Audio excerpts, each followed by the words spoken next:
আমরা যদি 4 কোটি পরিবারকে আমরা ফ্যামিলি কার্ডের আওতায় নিয়ে আসি, তাহলে আমাদের 1,20,000 কোটি টাকা মাননীয় স্পিকার আমাদের টোটাল হচ্ছে খরচ হবে। মাননীয় প্রধানমন্ত্রীর কাছে আমার প্রশ্ন, আমরা 1,40,000 কোটি টাকা প্রত্যেক বছরে যদি একটা নির্ভরশীল অর্থনীতির খাতে আমরা বিনিয়োগ করি, সেক্ষেত্রে এটা কতটা হচ্ছে আমাদের অর্থনীতিকে স্বনির্ভর করবে? সাক্ষী, আপনার নির্বাচনী এলাকাতেও আপনাকেও মহিলারা ঘিরে ধরেছিল ফ্যামিলি কার্ড দেওয়ার জন্য। আপনি উত্তরে বলেছেন যে এই মুহূর্তে ফ্যামিলি কার্ড সরকার দেবে, আপনি চেষ্টা করবেন তাদেরকে ফ্যামিলি কার্ড ডিস্ট্রিবিউট করার জন্য। মাননীয় প্রধানমন্ত্রী বলেছেন যে টোটাল 4 কোটি পরিবারকে আমরা ফ্যামিলি কার্ডের আওতায় নিয়ে আসব। আমরা যদি 4 কোটি পরিবারকে আমরা ফ্যামিলি কার্ডের আওতায় নিয়ে আসি, তাহলে আমাদের 1,20,000 কোটি টাকা মাননীয় স্পিকার আমাদের টোটাল হচ্ছে খরচ হবে, এবং প্রসিজারাল কস্ট সহ সেখানে 1,34,000 কোটি টাকা হচ্ছে আমাদের বার্ষিক খরচ হচ্ছে।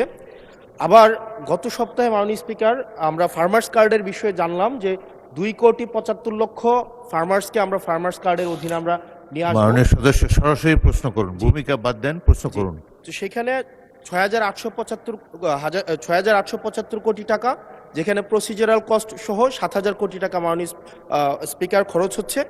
অর্থাৎ মাননীয় প্রধানমন্ত্রীর কাছে আমার প্রশ্ন, এই পদক্ষেপগুলো নিঃসন্দেহে মানুষকে সংযোগ করেছে, মানুষ সেগুলোর প্রতি আকৃষ্ট হয়েছে, কিন্তু আমার প্রশ্নটি হচ্ছে, আমরা 1,40,000 কোটি টাকা প্রত্যেক বছরে যদি একটা নির্ভরশীল অর্থনীতির খাতে আমরা বিনিয়োগ করি, সেক্ষেত্রে এটা কতটা হচ্ছে আমাদের অর্থনীতিকে স্বনির্ভর করবে, এবং এই অর্থটা কি আমরা সোশ্যাল সেফটি নেটসের যেই খাতগুলো এখন বর্তমানে বিদ্যমান রয়েছে সেগুলো থেকে কেটে এনে আমরা সেখানে বরাদ্দ দিচ্ছি, নাকি হচ্ছে আমরা নতুন করে আমরা এই খাতগুলোতে টাকা দিচ্ছি? যদি নতুন করে দেই, সেক্ষেত্রে মুদ্রাস্ফীতি ঘটার সম্ভাবনা রয়েছে কিনা সেটি পরীক্ষা করা হয়েছে কিনা, এটি আমার প্রশ্ন। ধন্যবাদ মাননীয় স্পিকার। মাননীয় প্রধানমন্ত্রী। মাননীয় স্পিকার, আপনাকে ধন্যবাদ। মাননীয় ইয়াং সংসদ সদস্য, আপনাকেও ধন্যবাদ আপনার প্রশ্নের জন্য। অবশ্যই আল্লাহর কাছে শুকরিয়া, আলহামদুলিল্লাহ, যে আমরা যে ফ্যামিলি কার্ডের কথা জনগণকে বলেছিলাম নির্বাচনের পূর্বে, সেই ফ্যামিলি কার্ডটি মানুষ গ্রহণ করেছে, এবং আপনি নিজেও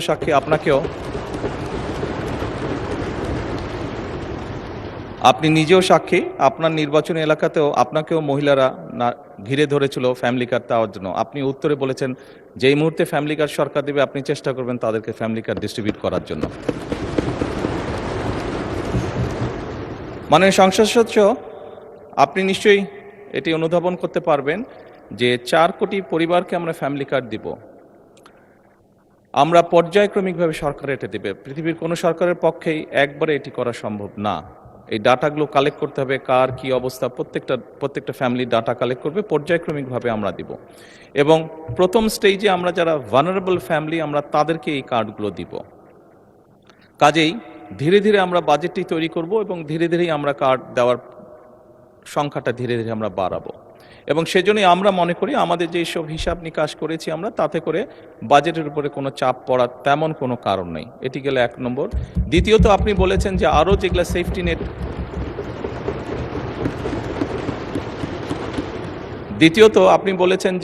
যেগুলো social security safety net program আছে সেগুলির সাথে কনফ্লিক্ট করবে কিনা।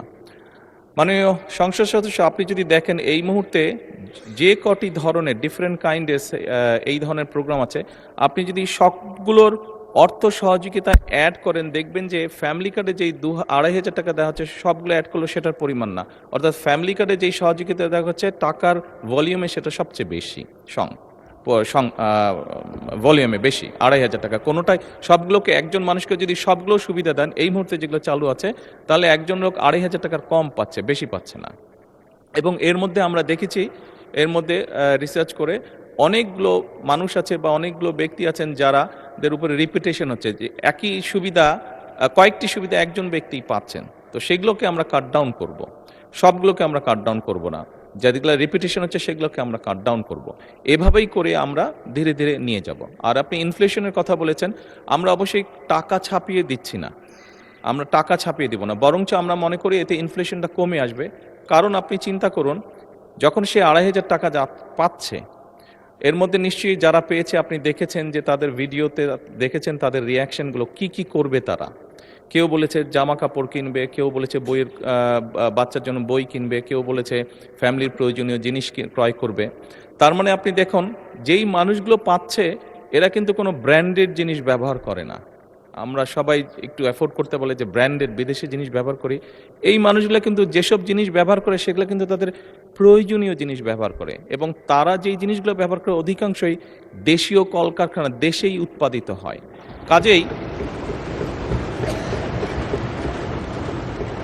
কাজেই মাননীয় সংসদ সদস্য, এই টাকাটা যখন তার কাছে যাচ্ছে, সে যখন খরচ করছে, এই টাকাটা কিন্তু গ্রামীণ ইকোনমিতে ব্যবহৃত হচ্ছে।